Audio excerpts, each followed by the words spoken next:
Esta es la iglesia Senti Miami Centro, Centro Internacional de Teoterapia Integral. Hoy tenemos la nueva y preciosa oportunidad que nos da el Espíritu Santo para reflexionar en su palabra. Y quiero invitarles a que preparemos el corazón para lo que Dios tiene para nosotros en este tiempo. Hemos avanzado estos 7 meses de este año 2020, que ha sido un año nada fácil, y seguimos cada día enfrentando situaciones nuevas, enfrentando pérdidas, enfrentando incertidumbre, todo lo que Jesús nos advirtió y dijo que en el mundo tendríamos aflicción. Pero Él dijo: confíen, yo he vencido al mundo, en mí tendréis paz. Por eso para nosotros la obra de Jesús, la obra de Cristo en la cruz del Calvario, toda la respuesta que esa muerte y esa resurrección de Jesús da al ser humano, es lo que nosotros hemos decidido predicar y enseñar a través del Evangelio, porque es lo que el Espíritu Santo ha establecido que enseñemos y comuniquemos. Hemos dicho repetidas veces que esto del COVID, del coronavirus, ha desnudado muchas realidades en cada uno de nosotros. Hemos reflexionado acerca de ese asunto en varias oportunidades y efectivamente ha desnudado realidades de nuestra vida espiritual, realidad en la vida emocional, la realidad de nuestra familia, nuestro matrimonio, lo físico, los hijos, la iglesia, lo económico. Ha desnudado cosas que quizás nosotros no sospechábamos.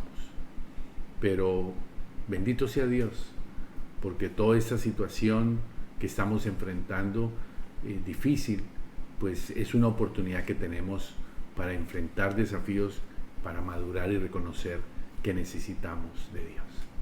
Necesitamos. Quizás hemos sido muy autosuficientes, muy arrogantes, pensando que todo lo teníamos bajo control, y esto nos hemos dado cuenta de que así no es. En estos últimos 5 meses hemos insistido en lo que somos como hijos de Dios. En el 2 primeros meses, enero y febrero, estuvimos hablando sobre la iglesia, sobre el propósito de la iglesia. Y en estos últimos 5 meses, pues hemos venido trabajando sobre la salvación, sobre la justificación, sobre la necesidad de ocuparnos de la santificación. Hemos hablado sobre la guerra, una batalla, las 3 fuentes de batalla que están en contra nuestra, cómo librar esa batalla. Y hace una semana decíamos, según la palabra de Dios nos animaba, que el desafío era estar firmes y resistir. Y ahora, en este mes de agosto, vamos a tratar un punto que es muy importante dentro de todo este proceso que el Señor nos va llevando en este año 2020. Quizás para muchos puedan decir, y cuando estemos este año, dentro de 4 o 5 meses, celebrando la Navidad, quizás muchos dirán que no quieren recordar el 2020 y que este ha sido uno de los peores años. Según la palabra de Dios, el 2020 puede ser uno de los mejores años para usted y para mí, porque es en medio de toda esta crisis, es la oportunidad que Dios nos está dando para hacer ajustes y ver la gloria de Dios. Para los hijos de Dios, no es el peor año. Le puedo asegurar que puede ser el mejor año. Puede partirse una nueva historia en su vida, en su familia, en su matrimonio, en la iglesia. Creemos que así es. Si usted y yo lo disponemos en nuestro corazón, podremos en algún tiempo pronto poder dar gracias a Dios por este año 2020. Así que les invito a que hagamos una bonita reflexión en este día para que podamos dejar que el Espíritu Santo nos hable a nuestro corazón y nos permita comprender y entender lo que su palabra tiene para hoy. Así que vamos con esta primera pregunta que nos estamos haciendo. Inicialmente quiero animarles a que pensemos en esta pregunta. Quiero animarles a que pensemos que si a usted y a mí nos hicieran esta pregunta, arrepentimiento o milagros, y que nos dijeran que no podemos los dos, sino cuál de los dos usted escogería. Si nos dijeran o usted quiere arrepentimiento o quiere milagros, no las dos cosas, ese es el ejercicio. ¿Cuál de los dos usted y yo anhelaríamos en nuestro corazón? ¿Un genuino arrepentimiento o que Dios haga milagros? Déjenme hacer una aclaración en esta reflexión que les quiero invitar a que hagamos. Evidentemente todos necesitamos un milagro. Y quizás en este momento muchos, como en el caso de Katy, está esperando, y de Alex, están esperando un milagro. Y todos nosotros estamos esperando un milagro en la vida de Olimpo. Estamos esperando un milagro en la vida de Luis Antonio Alvarado. De la misma forma como esta semana estuvimos orando por la vida de Analo. Y quizás sea mañana el que me corresponda a mí estar esperando un milagro. Y no es malo esperar los milagros. Quiero hacer esa claridad.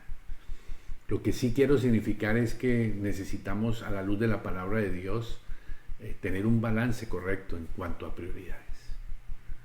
¿Qué es lo que más anhela usted?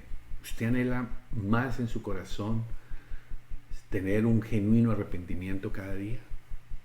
¿O usted anhela más milagros, que Dios haga milagros para usted? Y la siguiente pregunta pues nos va ayudando a resolver el asunto. Dice, ¿cuánto ora usted por milagros? ¿Y cuánto ora por un genuino arrepentimiento? Y esto, familia, pues nos muestra, nos puede ir mostrando cuánto tiempo usted dedica a pedir milagros, a pedir respuestas de milagros, y cuánto tiempo usted dedica en oración para trabajar en su corazón y entender lo que es un genuino arrepentimiento. Y ya más o menos usted podrá empezarse a darse cuenta hacia dónde el Espíritu Santo nos quiere llevar. Le doy esta otra pregunta y le doy esta pista. Los milagros no cuestan.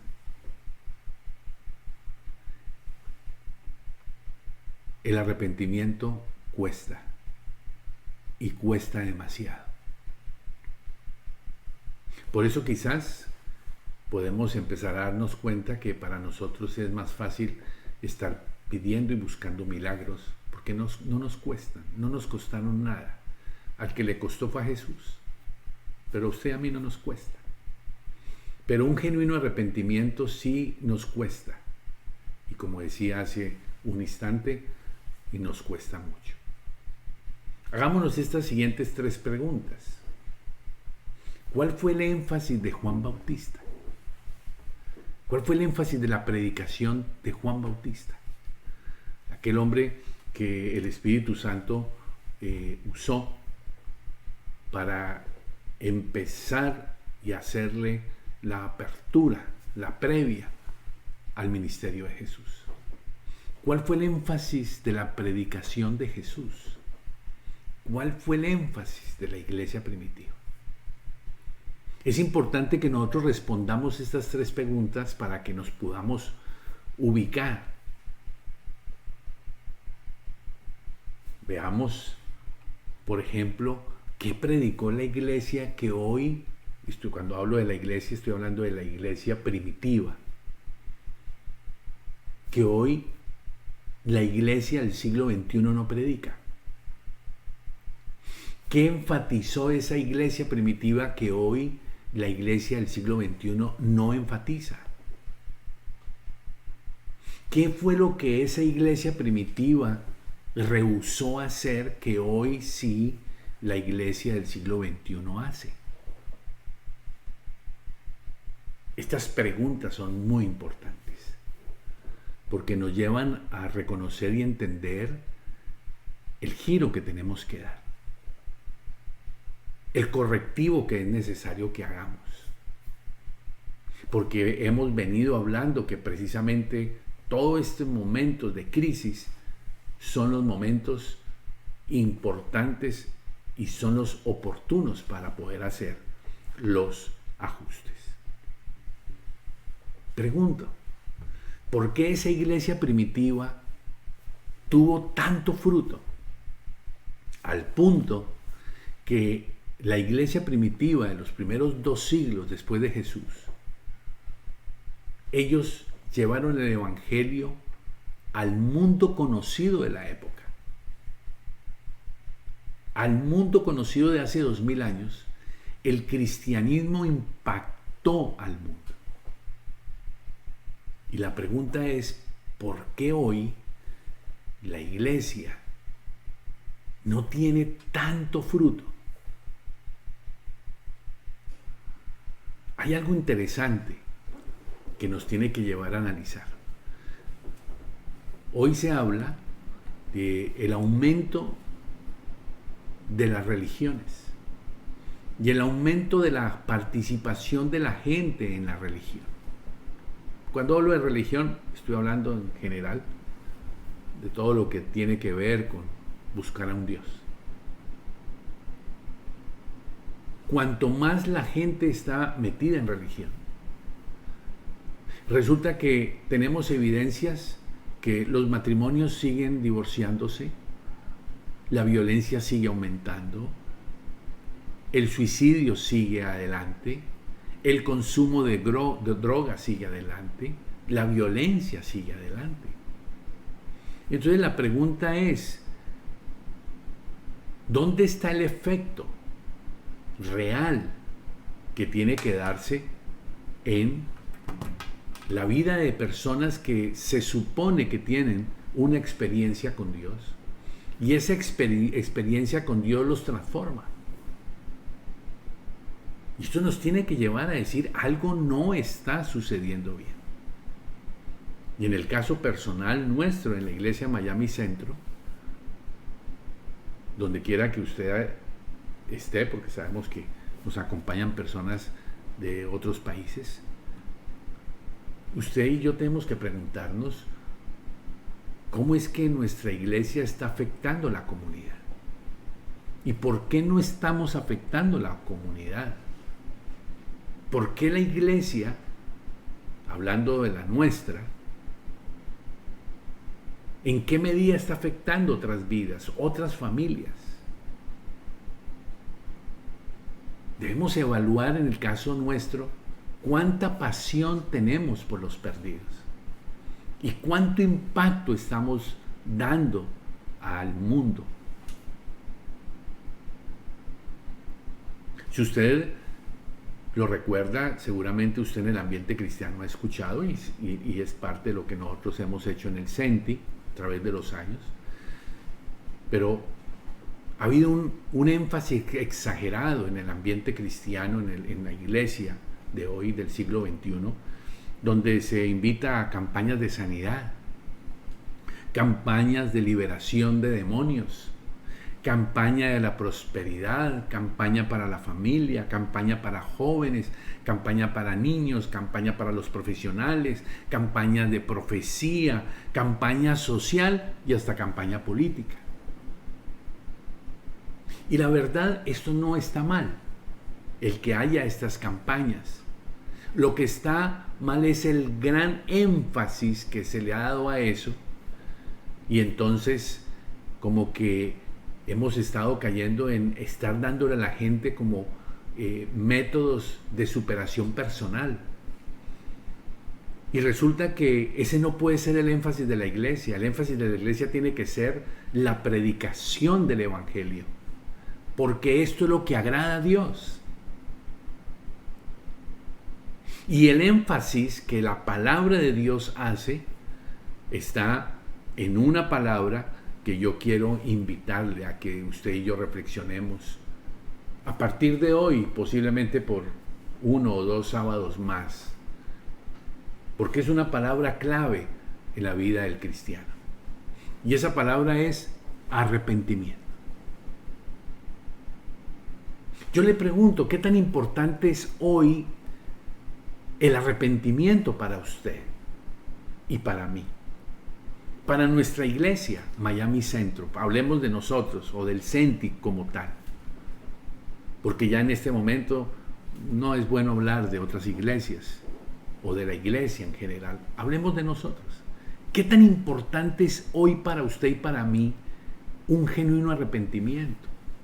¿Cuántos de nosotros pensamos que el arrepentimiento fue algo para cuando yo tuve un momento en que invité a Cristo a mi corazón?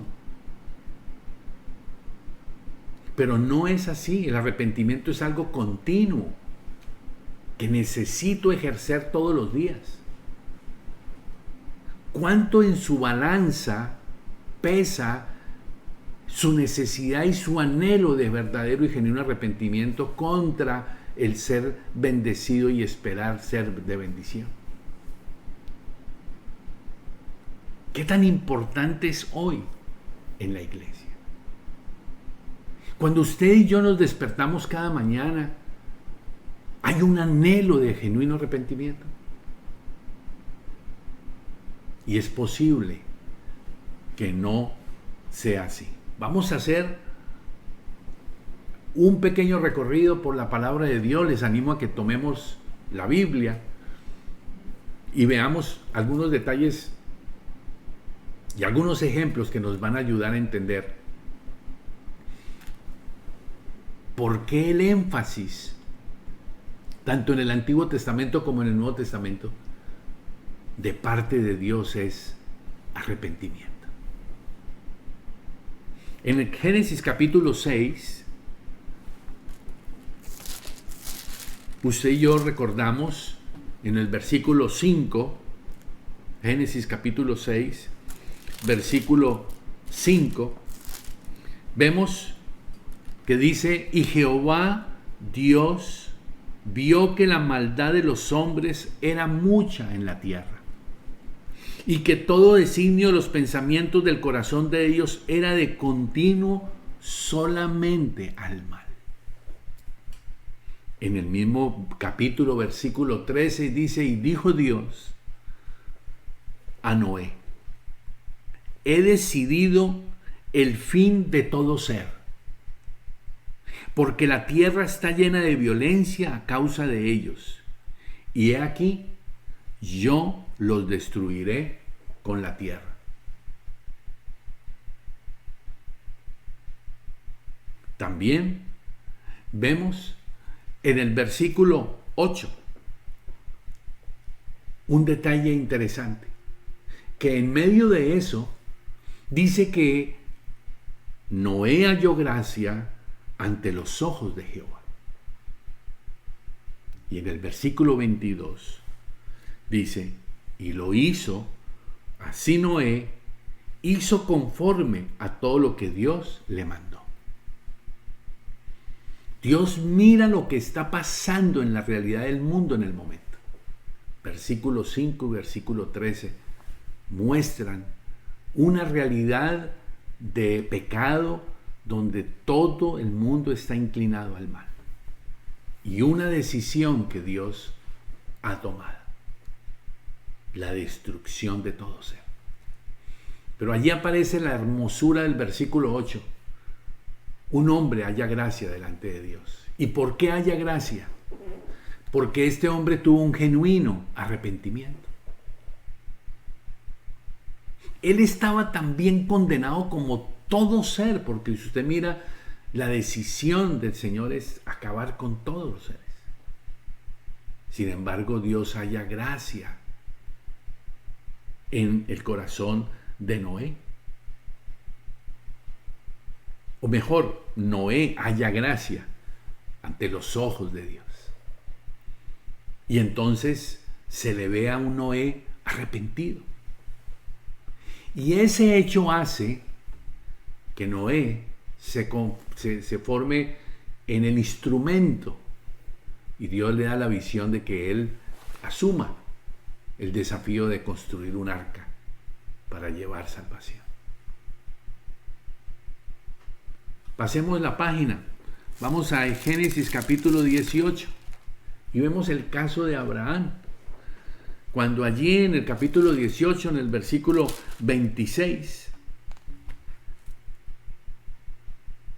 dice: entonces respondió Jehová: si hallare en Sodoma 50 justos dentro de la ciudad, perdonaré a todo este lugar por amor a ellos. Dios había tomado una decisión de destruir Sodoma y Gomorra.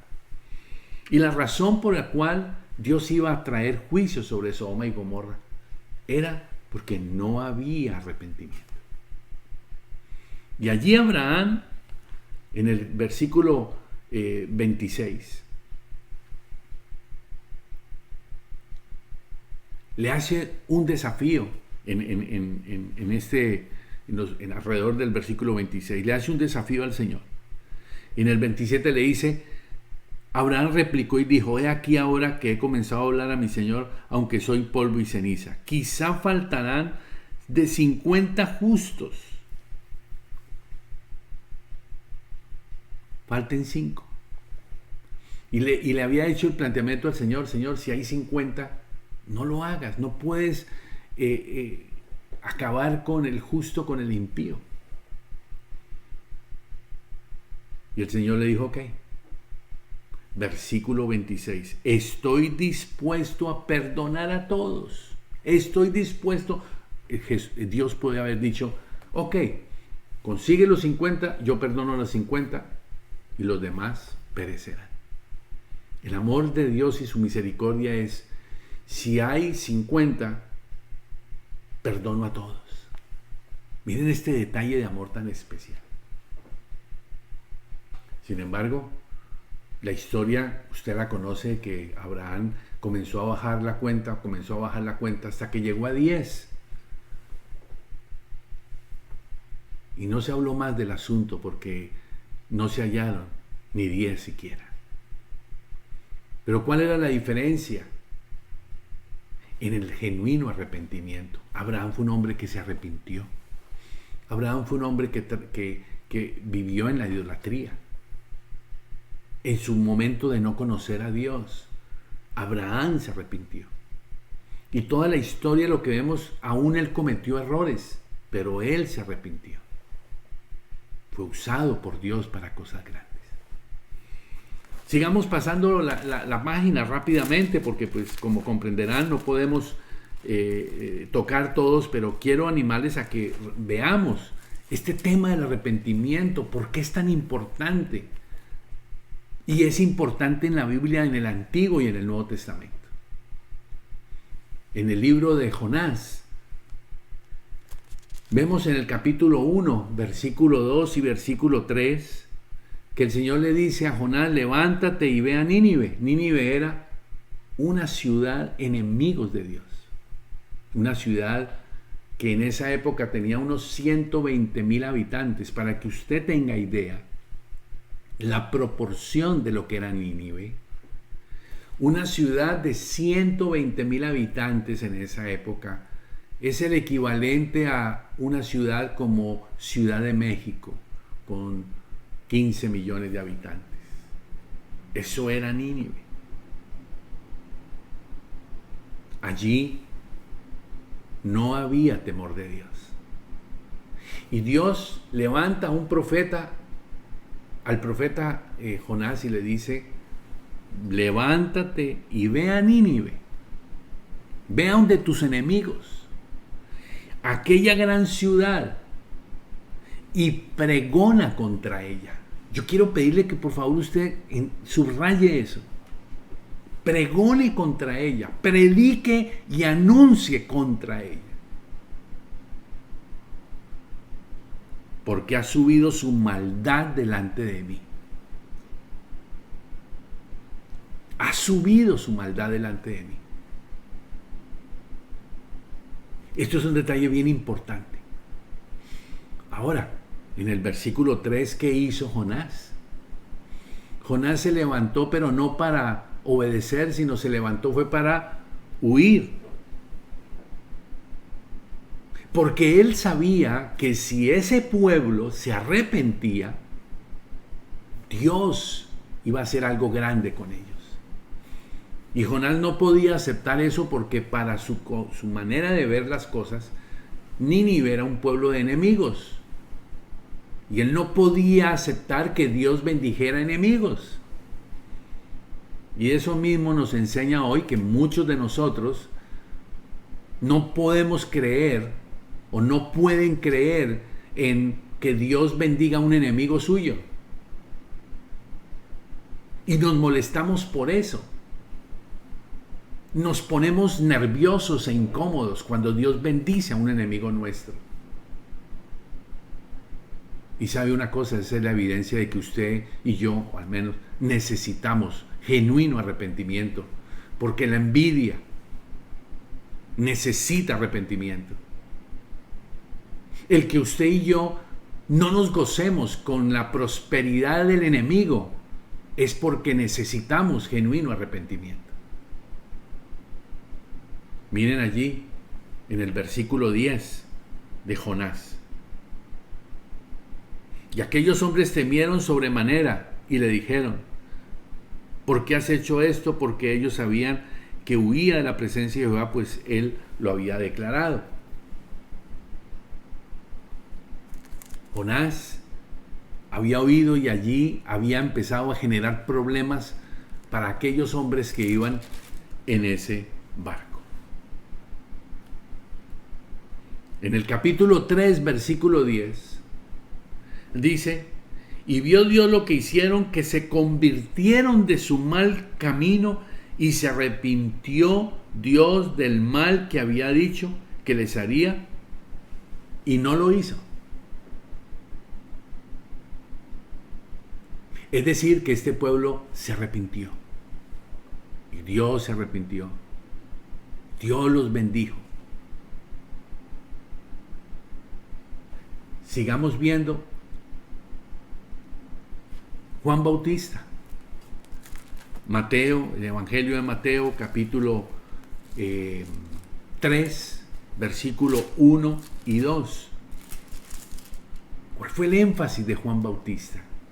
¿De qué fue lo que él empezó a hablar cuando comenzó a predicar? Juan Bautista comenzó a predicar sobre milagros o sobre arrepentimiento. ¿Cuál fue el énfasis de Jesús, como vamos a ver ahora? ¿Fue hacer milagros o predicar el arrepentimiento? ¿Por qué usted lo ve en la Biblia? A veces en donde Jesús hacía un milagro y le decía a la gente: no digan nada. Porque a Jesús le interesaba más el arrepentimiento que los milagros. Porque los milagros atraen a la gente, el arrepentimiento no. Porque el arrepentimiento trae conversión, trae avivamiento, trae transformación. Los milagros no. Mateo capítulo 3, versículo 1 dice: en aquellos días vino Juan el Bautista predicando en el desierto de Judea. Versículo 2. ¿Y qué decía? Dice: arrepentíos, porque el reino de los cielos se ha acercado. Juan Bautista predicó solo arrepentimiento. Si usted mira la palabra de Dios desde el Génesis hasta el Apocalipsis, se dará cuenta que el hilo conductor es Jesucristo, la salvación y el arrepentimiento del hombre. Ese es el plan de redención. En el capítulo 3 de Mateo, versículo 7 y versículo 8 dice: al ver que muchos de los fariseos y de los saduceos venían a su bautismo. Miren por favor el problema de la religión y el problema de la liturgia y de las ceremonias, del rito sin arrepentimiento. Estos hombres fariseos y estos saduceos venían a donde Juan a bautizarse. Sin embargo, él les decía, versículo 7, generación de víboras. Muy fuerte. Son palabras muy difíciles. ¿Quién os enseñó a huir de la ira venidera? Mire el 8.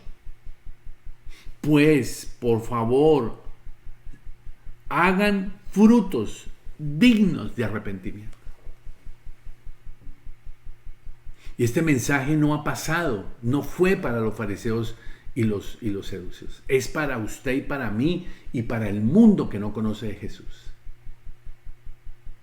Y este es un mensaje que no le gusta a la gente. Es un mensaje que a usted y a mí no nos gusta enseñar, pero es el énfasis de Jesús, fue el énfasis de Juan Bautista, fue el énfasis de la iglesia primitiva. Ha sido el énfasis desde Adán y Eva. ¿No le llama a usted la atención que Adán y Eva nunca se arrepintieron? Nunca hubo una actitud de ellos de reconocer que se habían equivocado. ¿No ve usted el caso de Caín, que mató a su propio hermano y no hubo en él una actitud de arrepentimiento? Mire la historia de la palabra de Dios, la historia desde el Génesis hasta el Apocalipsis, y usted se dará cuenta de que toda la clave fue genuino arrepentimiento, de aquellos hombres y mujeres que entendieron eso. Y es lo que hoy está más necesitando la iglesia, genuino arrepentimiento. Y es lo que le quiero pedir, que usted disponga su corazón para que el Espíritu Santo nos hable y nos convenza de esta verdad. Vamos a ver el caso de Jesús. En Mateo capítulo 11, versículo 20, Jesús dice: entonces comenzó a reconvenir a las ciudades de las cuales había hecho muchos, ¿qué? Milagros. Y hubo milagros, pero no arrepentimiento. Y ese es el peligro de lo que le estoy diciendo, del énfasis aún en los seminarios de sanidad por esto, de liberación, de prosperidad, de todo eso. Porque es posible un milagro sin arrepentimiento. Aquí está la prueba, versículo 20. Jesús tiene que hablarles, reconvenir, es llamarles la atención, regañarles. ¿Por qué? Porque esas ciudades, él había hecho muchos milagros. Muchos, no dice pocos ni algunos, muchos milagros. Dice, porque no se habían arrepentido. Y después viene en el versículo 21 y les habla cosas muy fuertes. Y les hace una mención. Y les dice, si hubieran hecho los milagros, las cosas que ustedes han visto, pero han tenido su corazón duro. ¿Por qué? Porque no ha habido arrepentimiento.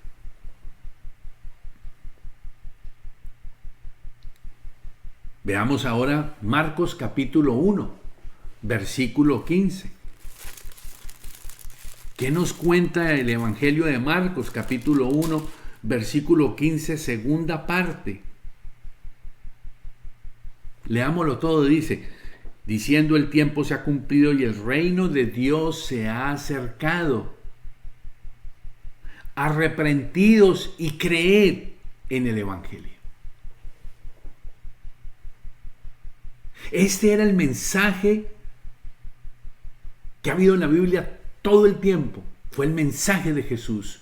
Fue el mensaje de la iglesia primitiva y es el mensaje que hoy hemos perdido. Jesús les está diciendo, el reino de Dios se ha acercado, por tanto es necesario arrepiéntanse y crean en el evangelio. Por eso debemos reflexionar. ¿Por qué nuestra iglesia posiblemente no es una iglesia apasionada por las almas, apasionada por la salvación de gente? Porque nosotros mismos no nos hemos arrepentido. Quiero animarle a que lo considere, a que lo evaluemos.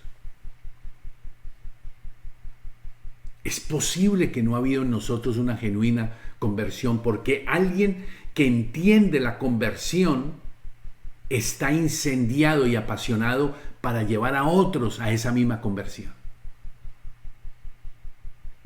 Pero aquel que dice que es cristiano y no está apasionado por la conversión de otros, ahí no hay un genuino arrepentimiento.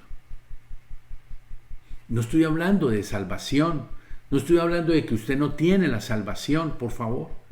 Estoy hablando de genuino arrepentimiento. Porque el arrepentimiento trae avivamiento. El avivamiento trae transformación. Los milagros no hacen eso. El que usted solo esté pensando en milagros para su vida es legítimo, pero no transforma nada.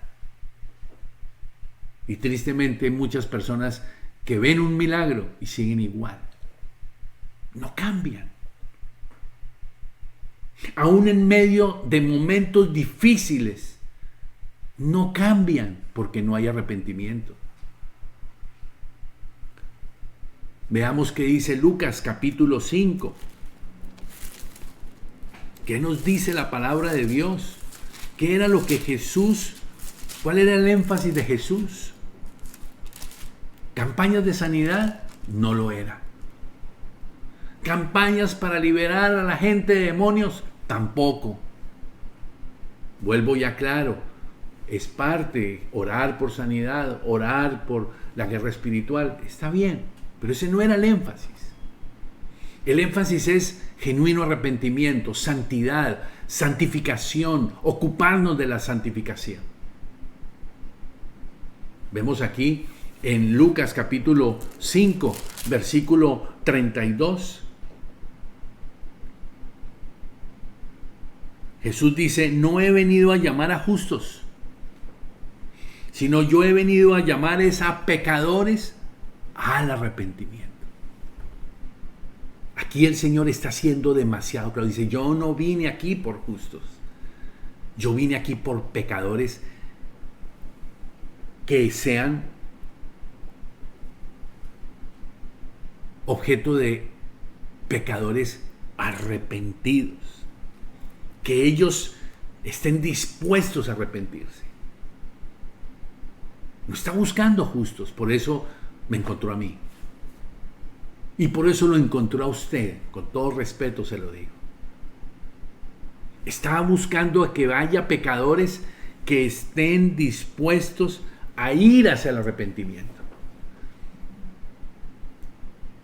En Lucas 13, versículo 3, dice la palabra de Dios, Jesús dijo, os digo, no, antes si no os arrepentéis, todos pereceréis igualmente. Es decir, esto del arrepentimiento es de vida o muerte, familia. No podemos estar distraídos en solo estar esperando que Dios nos bendiga y que Dios nos haga cosas y nos haga milagros, que vuelvo y repito, es legítimo, pero no puede ser el énfasis.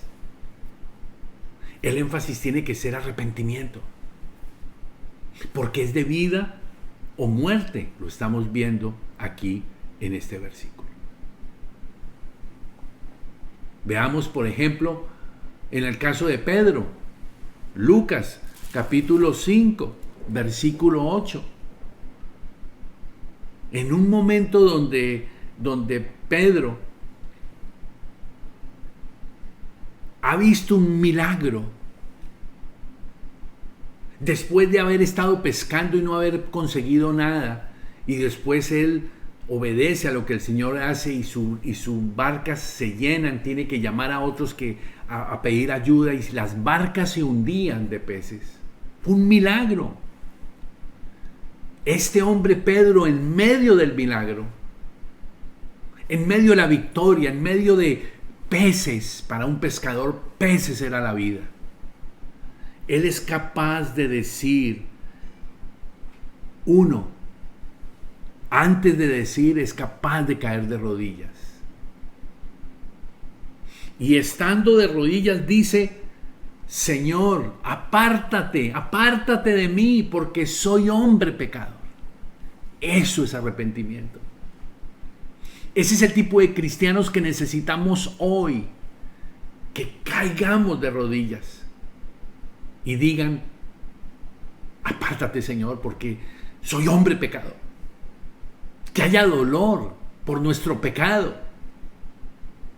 que haya un verdadero dolor por él. Eso es arrepentimiento. El caso de Zaqueo, en Lucas 19, 8 al 9. Un hombre que era un bandido, ladrón, injusto, se robaba los impuestos, explotaba a la gente. Sin embargo, dijo, después de que se encuentra con Jesús, que iba a devolver todo lo que se había robado y iba a pagar con intereses y multas. Un hombre transformado en sus acciones por un genuino arrepentimiento. ¿Y qué podemos decir de Pablo? Hechos capítulo 9, el versículo 5 al 6. Cuando se encuentra con Jesús,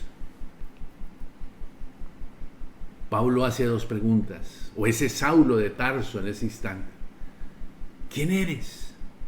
¿Y qué quieres que yo haga? Eso es arrepentimiento. Quiero animarles a que entendamos que en el Antiguo Testamento, en el hebreo, la palabra que se usa para arrepentimiento es shuv, que significa literalmente dar la vuelta, volverse hacia atrás, regresar, retornar. Eso es lo que significa arrepentimiento. En el Nuevo Testamento la palabra en griego es metanoeo. Y significa literalmente cambiar de mentalidad, cambiar de forma de pensar, cambio de visión. Es lo que la palabra de Dios nos anima a entender que es verdadero y genuino arrepentimiento. Cambio de mentalidad es que si alguien ha recibido a Cristo, cambia su manera de pensar. Si alguno está en Cristo, nueva criatura es. Las cosas viejas pasan. Las iglesias hoy están llenas de gente que no se ha arrepentido y no se ve en su vida la transformación ni la vida de Jesús. Pasan los años y no han cambiado su mentalidad, no han cambiado su forma de pensar, no han cambiado la visión. Siguen todavía como lo que veremos ahora en Lucas 9, 57, 62. Muestra la vida de tres personajes. Los tres vienen a Jesús. Uno de ellos le dice, yo te seguiré.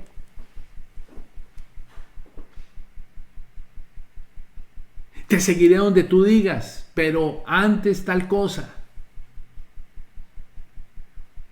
El otro le dijo, Jesús, yo te sigo. Y el Señor le dijo, no hay dónde recostar la cabeza. Tienes que pagar un precio. Queremos milagros, pero no queremos el cambio. Queremos que Dios nos haga el milagro del matrimonio, que Dios nos haga el milagro de la sanidad, que Dios nos haga el milagro del dinero, que Dios nos haga el milagro del trabajo, que Dios nos haga el milagrito. Pero no queremos el cambio. Los milagros no cuestan, el cambio sí. porque el cambio significa ocuparnos de la santidad. Sed santos como yo soy santo, dice el Señor. Es estar dispuesto a decir no al pecado. Eso es arrepentimiento. Es decir la verdad, cueste lo que cueste. Es pagar los impuestos como son, sin un centavo menos, cueste lo que cueste. Es ser grato con Dios.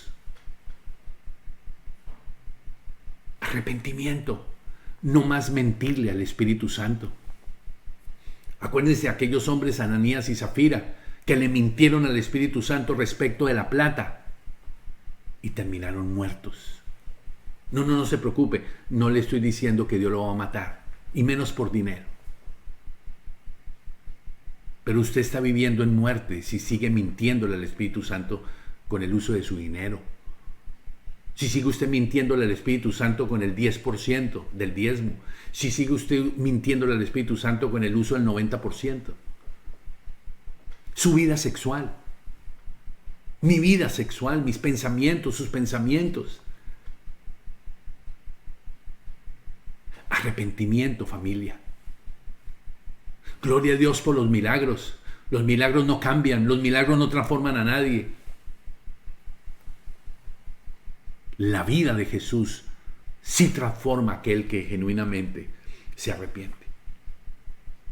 Le quiero animar a que reflexione en esto para que vayamos terminando.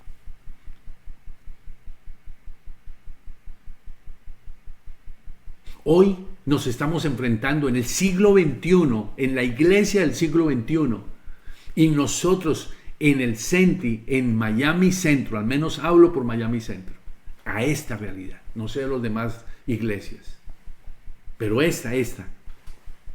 Nos estamos enfrentando al desafío de vivir un cristianismo sin Cristo. Cristianos que quieren la salvación sin regeneración.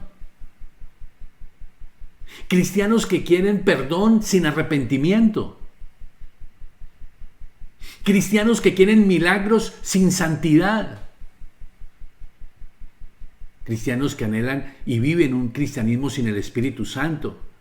No hay comunión, no hay oración, no hay adoración, no hay búsqueda de Dios, no hay pasión por su palabra, no hay pasión por los perdidos. Un cristianismo egoísta y frívolo. Yo les animo, familia, a que lo pensemos.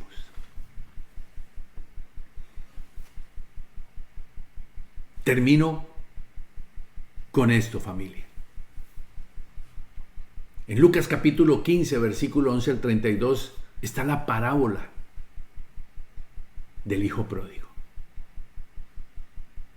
Y yo solo quiero ir a 2 versículos para que oremos.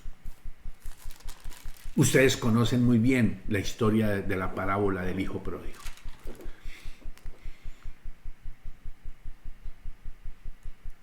Ya comenzando el capítulo 15, en el versículo 11, dice que un padre tenía 2 hijos. Y en el versículo 12 dice que uno de ellos le dijo a su papá, dame. Grabe esa palabra, dame milagros. Dame lo que me corresponde. Soy hijo, dame mis beneficios, dame trabajo, dame esposa, dame. La maldición del dame. Y cuando digo maldición, no estoy diciendo que no sea legítimo pedir. El problema es cuando el pedir se vuelve la gran razón. Y él le dice, dame, y se va a vivir su vida a su estilo, sin arrepentimiento. Y ustedes conocen la historia de cómo él malgastó su vida con prostitutas, hizo y deshizo. Pero este mismo hijo, versículo 18, dice, diré a mi papá, he pecado, ¿y contra quién he pecado? Pero toda la clave está en un versículo que se me faltó ponerlo ahí en la diapositiva, el versículo 17. Dice, volviendo en sí, subráyelo por favor. Porque ese volviendo en sí es genuino arrepentimiento. Volver en sí, dar la vuelta, dar un giro. Y dice el 18, voy a ir donde mi papá y yo le voy a decir que he pecado contra el cielo y contra él. He pecado, arrepentimiento. Y le voy a decir contra quién he pecado. Uno, el pecado, y dos, contra quién. He pecado y ha sido contra él y contra el cielo y contra Dios y el cielo. Y en el versículo 19, él cambia el verbo, ya no es dame, sino hazme, hazme. Hazme, eso es arrepentimiento. Porque no soy digno de ser llamado tu hijo, porque usted y yo entendemos lo que pasó en la cruz del Calvario.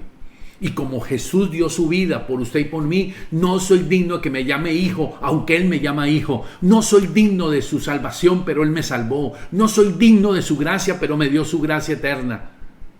No soy digno de su amor, pero me ama.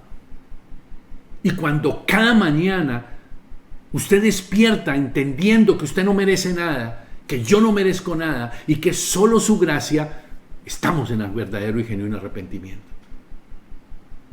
¿Sabe por qué a usted le cuesta levantarse temprano cada mañana a buscar a Dios? Porque no está arrepentido. No está arrepentido. Con todo cariño se lo digo. Y este es el énfasis que usted y yo debemos tener como hijos de Dios. Y debemos interceder para que la gente genuinamente se arrepienta. Oremos por los milagros, correcto. Pero redoblemos la oración por el genuino arrepentimiento. Porque la mayoría de la gente, incluido usted y yo, solo queremos milagros, pero no el cambio. Yo les invito a que reflexionemos y oremos en esto. Esto es de vida o muerte. Puede convertirse en una nueva historia de su vida cristiana si usted considera en su corazón genuinamente arrepentirse. Vamos entonces a orar. Vamos a pedirle al Espíritu Santo su ayuda en este asunto. Porque quiero decirles, familia, el gran desafío que tenemos en nuestra iglesia Miami Centro es meditar en esto de nuestra genuina y verdadera actitud de arrepentimiento. Vamos a seguir hablando de esto. Oremos.